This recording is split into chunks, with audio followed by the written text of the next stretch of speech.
Welcome to The Ticket, your go-to podcast for exploring the future of customer service with Intercom. I'm Bobby Stapleton, Senior Director of Human Support at Intercom. Today we're diving into the biggest shift customer service has ever seen, the AI-first transformation. Forget trends, we're talking about a permanent industry-wide revolution.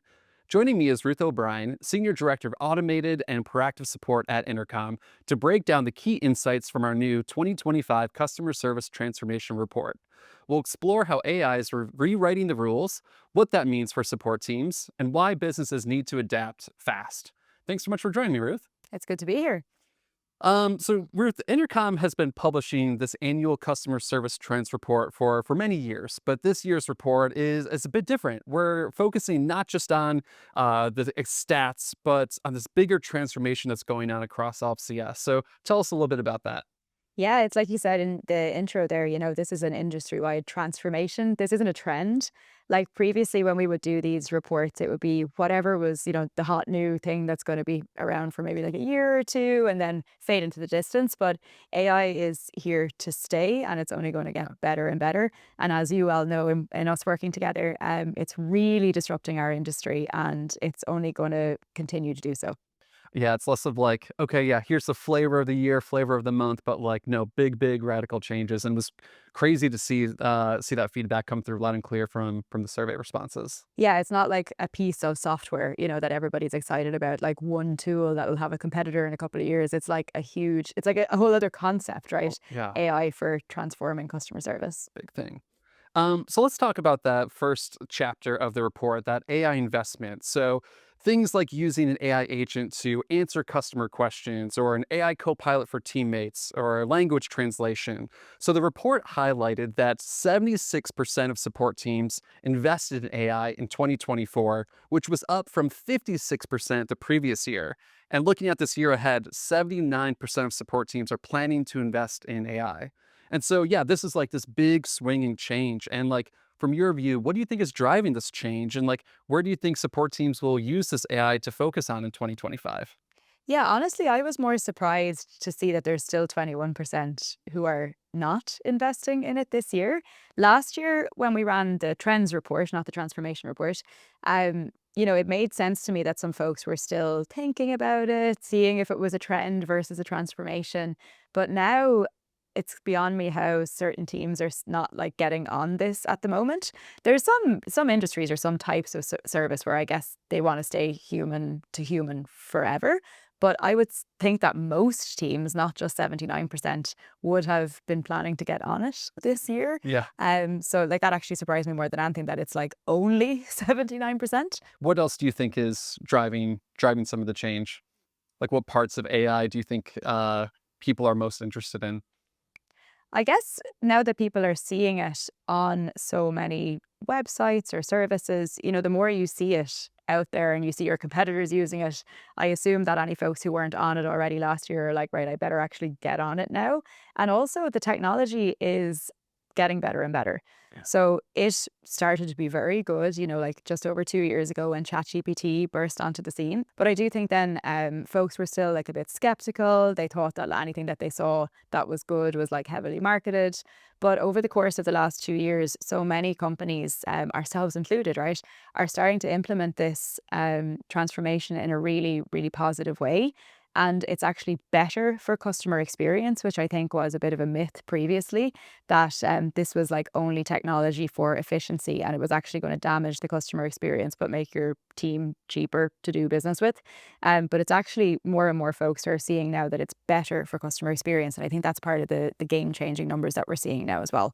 Yeah, it's like not just the fear of the technology, but then also that, and we'll talk about it more, but yeah, that like pressure and expectation. It's like, oh, like I want an instant answer or I want to have multilingual support just right there at my fingers. So I was most surprised. One of the metrics was 41% of respondents will invest in like a chatbot or an AI agent to automatically answer customer queries. So I know that's a big part of your world.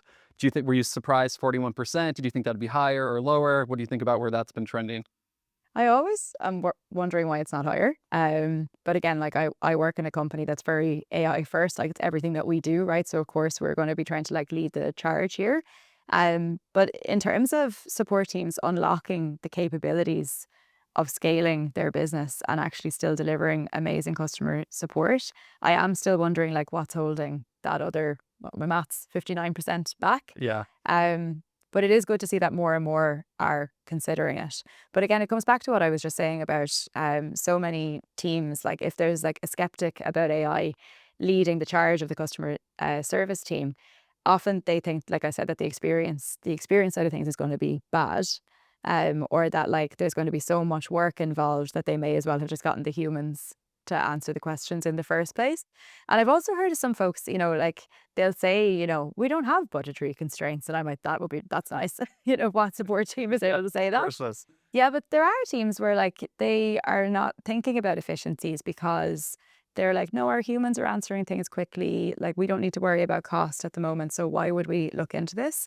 Um, and like what I would say to those folks is like you definitely do need to think about the long term. And if you are going to have a successful business that scales, it's not effective or efficient to just keep adding more and more headcount, like human headcount. There is a better and faster and cheaper way of doing this with AI agents, and it doesn't mean that your customer experience is going to suffer. Yeah. That's a great segue. You touch on this that like CS is often viewed as this cost center, right? Like part of cost of goods sold, which I feel like was burned into our brains very early on in our support careers. And like with that, it's made scaling difficult. Like you said, it's like if you have more volume, it just automatically means you have more headcount, which means you have more costs. Or your worst response times because you don't have more headcount. Right. Good point. And so, AI agents have kind of freed us from all this and kind of broken and reset that scaling model. In your view, do you think this changes how CS orgs are viewed and like how support teams should be thinking about like this return on investment of using AI? Yeah, when I think about our own team, we've been discussing recently how last year we would have had to hire 30 extra people Yeah. if we didn't have Fin AI agent. Just so many people. Yeah, and like for us, that's a lot of people, right? So like, we have like 90 something agents on the team. So it's about a 30% increase that we would have seen to our headcount if we didn't have Finn answering so much of our inbound volume. But if you think about that on a broader scale, so some of our customers and some folks that we know in the industry, they have support teams of thousands of people. So if you think about a 30%, like not needing to hire another 30% on top of those kind of numbers, it's like staggering what the savings can actually be there. And again, it's not all like AI for customer service isn't all about the cost savings, even though it is like obviously a very big part of that. It's kind of future proofing yourself against giant costs that could happen further down the line. But I try to avoid talking about like cost cutting when it comes to AI because what we've seen that we can do with our current headcount that we have now is like do more and do more high value work. I think about all the stuff, the really cool stuff that our team's doing at the moment that they want to be doing, right? They're not just doing like what we've kind of always done in the past, which is like take a conversation, resolve it, move on to the next thing as quickly as possible. They're actually getting that time and space back to spend time properly helping a customer digging into their issue and then going beyond what the issue is and seeing how else can they help them. How can they be proactive in seeing, the usage of the product and advise customers on the best path forward with their strategy and not just the problem that the customer had asked about. Yeah, and there was I forget the breakdown, but some great stats in the report of like, okay, now that your human support team has this extra time, like what are the like being able to have those different like value add type activities in addition to technical troubleshooting, but doing some success sales revenue type work and helping out in that way. And one of the stats, it was like 54% of support teams feel like the company will view them more differently as a value driver now because of AI, which again is just really cool to see that big swing. When you think about how much cost savings will be involved in like not having to scale your team the way that you would have before we had this new technology available to us. Like I know obviously we're talking about cost there again, but like if there's a smaller support org that isn't scaling and scaling, it's obviously going to be viewed as less of a cost center because it doesn't cost so much Yeah, yeah. because there's not so many people. But also, yeah, like the kind of work that you've been speaking about there, the proactive work that helps get customers to actually use the product more, activate more features, ideally not churn if they were planning to churn or, pay more for more usage that they're getting because the support team actually helped them more beyond their initial issue. And yeah, like we are seeing those lines between the customer support team and the customer success team blurring that bit more, which is something we're going to have to figure out Yeah. further down the line. But yeah, for sure, like in terms of like seeing the team as well, doing things like getting more technical. So, from hiring, like we've had to change our hiring profiles, we've had to change the way we even title our roles because AI agents are taking care of like all that like tier one level stuff. Right. Yeah, it's just like a different landscape. So while I think like the roles that we're hiring for are more, I suppose, advanced, more technical, more expensive, there's less of them because of the AI agent. So again, like just that cost center piece is looking a lot different. What's a lot different? Um, okay, so I know all support teams care a lot about the customer experience. And so one of the stats that I loved from the report was that it found that 89% of customer service professionals believe that customer attitudes towards AI has changed. And the majority of support teams believe that customers feel positive or at least impartial about it. So, yeah, you touched on this a little bit, but like, what do you think is causing that? What do you think is causing that change in customers' attitudes towards using like an AI agent? I mean, they're getting better than the chatbots of old, right? Or they are like AI agents are just better than old chatbots, not even getting better, they are just better. And if you implement them well, they can be just as good, if not better, than a human for those tier one level type of queries. And again, they're getting better and better at more complex queries too. So I think the more folks actually interact with good AI agents, well implemented AI agents, the more their attitudes shift towards interacting with them. And also, if you think about the alternative, so like still when I have to get in touch with some, I'm a customer of many services myself. When I have to get in touch with many of them still, I have to pick up the phone. I have to sit on hold for ages. I have to like hit loads of buttons. And sometimes, the connection drops and I have to go back into the queue again. And like that was the way things have, or that was the way things were. It's how things still are in some cases. So no wonder people actually prefer to interact with an AI agent that resolves their issue 24/7 in any language, and they don't have to sit there like waiting on a phone for however many minutes or hours. Yeah. Yeah, and even getting like nothing against support teams. I know everyone's trying their best, but the times that you're working with somebody like, okay, like I can tell that you're just reading the script or reading the manual. It's like, oh, I waited all this time for this. Like I already did this myself in the help center. So yeah, having that instant access and I think to your point, like the fear, people are starting to like overcome that fear. They're starting to see that this is a great experience. This isn't like the shitty old chatbots of old. This actually can help. And so to see that positive sentiment overall change in the report was great. And there's no excuse now for businesses, right? So I think that's part of this too, where like customers are seeing AI agents being implemented well, and then when they come to a service or a company who hasn't implemented it well, or they still have to fill out a form or like a ticket or sit on like a phone queue for an hour, like it becomes unacceptable to them now because they know that there's a better alternative. Yeah. So the folks who are not embracing this new technology, like they kind of need to get on it because their competitors are doing it. And customers, their loyalty will shift to where they have a better customer service experience. So yeah, any of those, what was it like 21% who are not implementing this? Like I'm like, get on it. You're like, it's like, what are you waiting for? You and I both remember the fear that AI would replace customer service jobs altogether. But the report shows that 82% of support teams actually feel really positive about working alongside AI. And I think a big part of that is that the role of inboxing teammates has changed and shifted along with AI, as well as like the new roles that are being created because of it. So, yeah, can you tell us a bit more about that, about like how the roles are changing, as well as like new positions coming around as well? Yeah, so I mean, my role changed. I was leading a big frontline team for many years. That frontline team still exists, right? They're doing more technical work. They're doing more challenging work. They're not doing any of that boring, repetitive stuff that they were doing partially before. And then my role moved into a more strategic AI implementation position. And my team that I have now are AI implementation specialists of sorts. So I have a conversation designer on my team who implements Fin AI agent for our customers, Yeah. and a knowledge manager on the team too, who oversees the knowledge strategy for making sure that all of the content is in place and accurate, up to date, sorted out in the way it needs to be sorted out to be maximized for AI usage. So it's really cool. Like they're like two roles that didn't exist previously. We did have help center managers in the past, but this knowledge manager position is far more strategic, and it's all about creating knowledge for AI rather than a help center that people would like Google search Yeah. before. So yeah, like my team and my role have changed very much, but like your team too, right? I mean, you completely redid the job families for the frontline team. there's a lot changing for those folks too.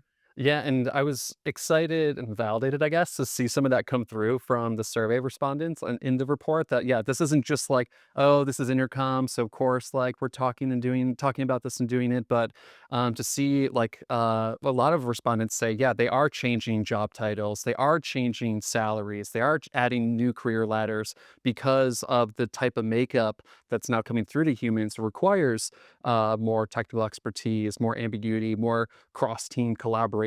So you need like new performance profiles that kind of capture all that and especially capturing it for like I don't even know, the next 6 months, the next 12 months, like, things are changing, improving so fast. Like, we did that big project a year ago, and it's already I'm like, "Oh, it's, like, already kind of out of date," just how fast things are moving. So, it's not just an us thing, but, yeah, seeing that come through in the survey. But, again, that's part of I'm happy that it's, like, everyone's working on that, and that's adding to the feeling for support teams that, like, "Hey, using AI, it's a good thing, not something we have to be scared of." Yeah, and it makes the role more interesting too. I'm even thinking about some folks on your team that I've been working with over the last couple of weeks. Like yesterday, I pulled in one of the frontline support engineers to help the conversation designer think about how we can basically rejig our automated flows at the beginning of our conversations with customers, because we're moving towards using more like conversational AI technology, and less like button clicks, like older kind of automation Yeah. style. And yeah, I needed the help of folks from your team because they're the ones who interact with the customers and know exactly the kind of things that we need to be asking for or how customers ask questions. So being able to pull them in, and like they're doing that a lot with my team, and so they're like part-time frontline on the queues, working with customers, and then part-time doing things like what I just described there, but also partnering with the knowledge manager on making sure that all of our content is accurate and up to date, and that we do, audits to make sure that things are still up to date, because things change so often for us at Intercom. So I love that they're like part-time conversation designers, part-time knowledge managers. And I think that kind of work is only going to increase for them, and the frontline work will start to decrease a bit more, even though it's super important that we still keep humans in the mix there for those more complex queries or like more emotional types of queries that we Yeah. actually don't want AI dealing with. Yeah. Um, so like are still many companies still struggle with AI adoption due to concerns, whether that's about costs, the technical setup and integration, maybe the fear around the team resistance. Like, what advice do you have for support leaders that are looking to get started? If you have that idea in your head that AI is going to make your customer experience worse, you need to shake that. Because for us at the moment, we're looking at what, 65% resolution rate, meaning 65, Crazy. yeah, and like of our involvement rate, right, which I could go into for ages, but basically over half of our inbound work is being resolved by our AI agent. And for that over half of conversations that we get in, that means that those customers have actually gotten a fairly instant response, like within seconds. Whereas before they would have been waiting for hours, sometimes days in the past, right? When we haven't been on top of things as much. Like they're not waiting anymore. And they're getting like, I would say roughly the same response they would have gotten from Yeah. a human. The AI agent is using the same help content that the human would go and check and search, right? So for those kind of more simple queries, like why would you not have an AI agent doing that? Because it's faster, it's immediate. And then all the more complex stuff is going through to humans and actually speeding them up as well. They're able to get through things in the queue more because they're not slowed down by all this kind of bog standard stuff they're trying to send saved replies to. Yeah. So just in terms of like customer experience, if that's a concern, like rolling out AI and making it worse, if you do it well and you make sure that you are really thoughtful about what kinds of conversations you wanted to work with or which customers you wanted to work with, you don't have to go all in. Like you don't have to turn it on for everybody and Right. everything from day one. So if you're thoughtful about that process, it actually will make the customer experience better. If you're doing it thoughtfully in terms of like where you want it to answer. And remember as well, it can do things like multilingual now as well. So if you don't have a 24/7 multilingual team in all these different languages, Finn can do that. It can cover the graveyard shifts at midnight on the weekend. Yeah. There's so much that it can do there. And again, like if you had no humans working during those hours before and now you have Finn, again, your customer experience is better. And I think having all of the AI tools on the teammate side or on the support leader side is like also so beneficial, right? Like you talk about multilingual, like the ability to not have to like sit there and like copy and paste this like German answer over into Google Translate and send that over. Like You may have seen this, like what we have in beta right now. It's like it's just doing it all. It's just doing it all magically. It shows up in English for our teammates here in Dublin and Chicago, but to that customer, like boom, it's right there in German. Like just to have that like seamlessly be how it works. It's like such a yeah, just such like a load off our shoulders. And, same with like the AI insights for reporting. There's so many things where it's like, hey, it can seem scary or like it's like, well, what if it's wrong? It's like, well, like you said, like humans can be wrong too, or like like how great do you really think this experience is that like at least trying this out, like you can't even try it out, right? So just being open to that and finding those different ways to kind of get the foot in the door. Yeah, that side of things, we've spoken about this before, the tolerance for failure or mistakes.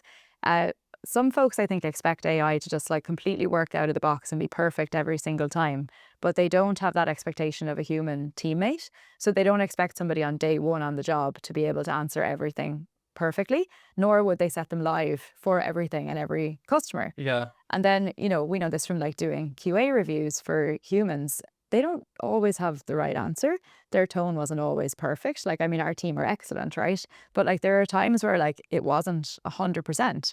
But the tolerance that folks have when it's a human who's made the mistake is far higher than when it's an AI agent. And I just find that so interesting. Hmm. When we dug into the human support conversations, like the resolved side of things, so many conversations that humans deal with and close were not actually resolved because maybe it was a feature request that we're like, yeah, we haven't implemented that yet, or it's a bug that like potentially hasn't been fixed yet, or there's like the customer doesn't come back to engage again. There's like many times where like it's not actually resolved, but when folks look at the AI agent non-resolved, it's like the end of the world metrics, right? Yeah.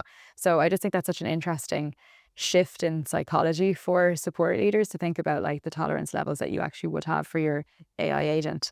And also you made a good point there, like, I'm so on the AI agent facing side of things. And you're like, what about all the AI help for the when the humans are working with the customer as well? I mean, like our co-pilot functionality, our AI insights, like you mentioned, all that stuff is making support leaders and support teammates be able to move faster when they are working with customers too. So like this is just beneficial for everybody, for customers, for teammates, for support leaders. And we're only getting started. It's still so early in this journey, like I can't even imagine what we're going to have at our fingertips in even a year's time. So true. And yeah, but I think like to your point, the great practical advice, it's like if you haven't started, my advice is just get started, get something. So the report highlights that only 19% of support teams feel that their tools are fully supporting all of their needs. And so obviously we're a bit biased, but what should companies be looking for when evaluating AI solutions? Yeah, so like something I like to do if I'm looking at different AI solutions, even though we have a lot of what we need ourselves in house, right?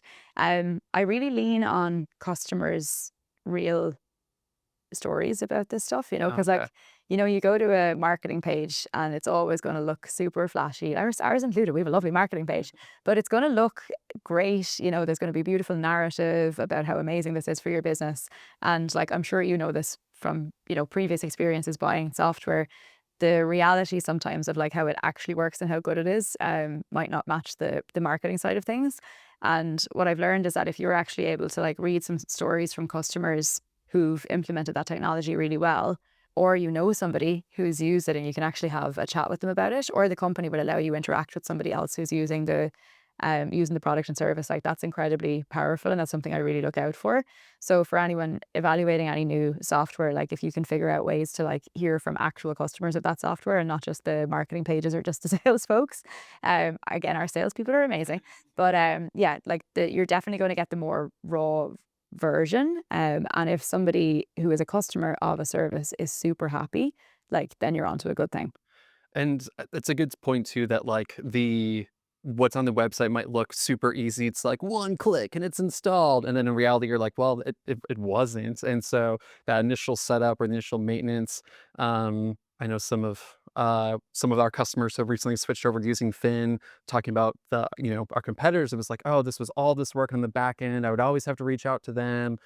So yeah, kind of getting under the hood and then seeing, okay, like what is this going to be like long term for me to use and manage and update, making sure that that's like seamless. It's like, yeah, it's a great way to kind of get that insight from other customers. Yeah, and like also I think we all need to manage our expectations with like promises of AI software today versus like the actual reality that things don't like just work out of the box.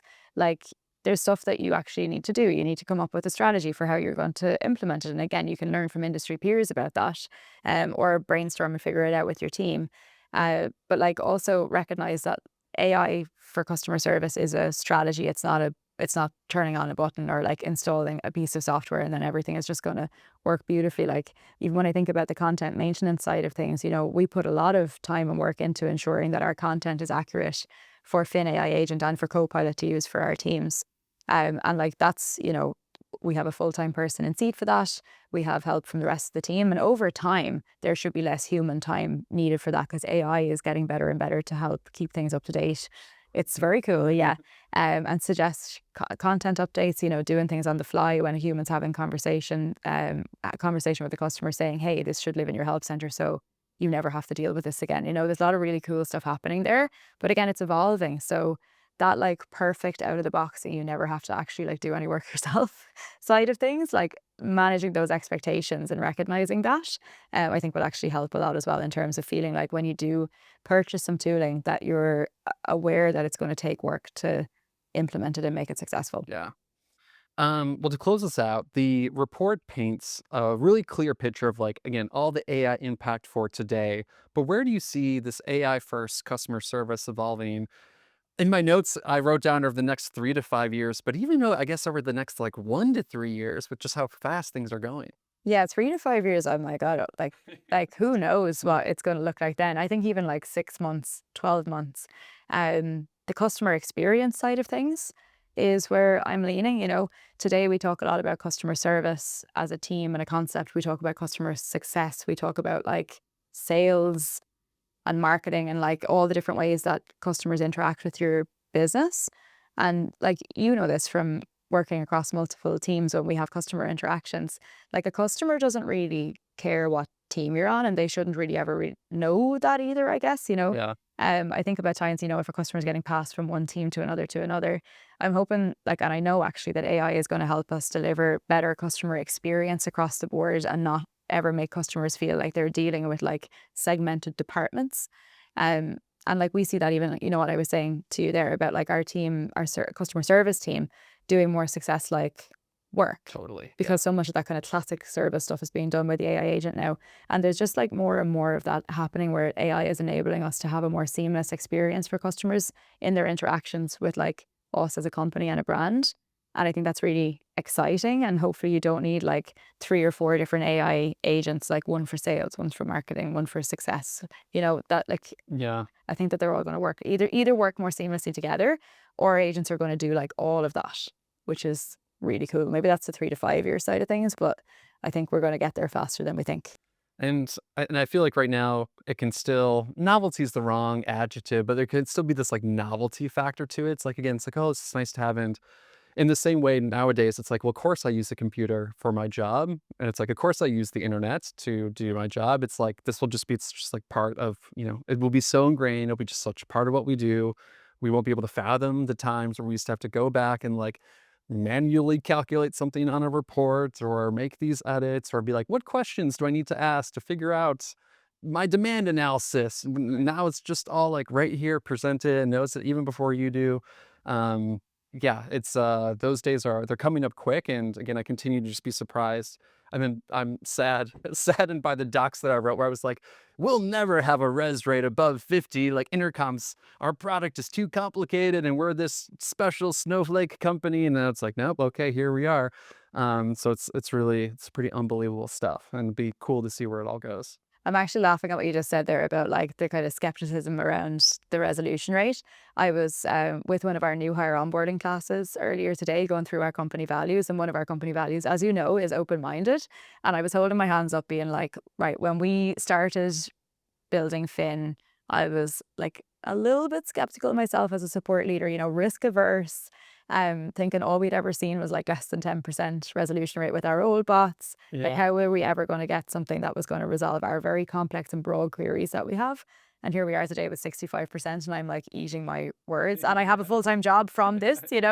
So yeah, just I suppose that's another piece of advice for anyone who is still kind of a bit hesitant to get into this. Like I was too, like as a support leader who deeply cares about the customer experience, I was worried that this new technology actually wasn't going to live up to the hype, or that it was going to damage the experience. And the complete opposite has happened. And our team's careers, our customers' experience, like it's all flourishing as a result of it. So cool.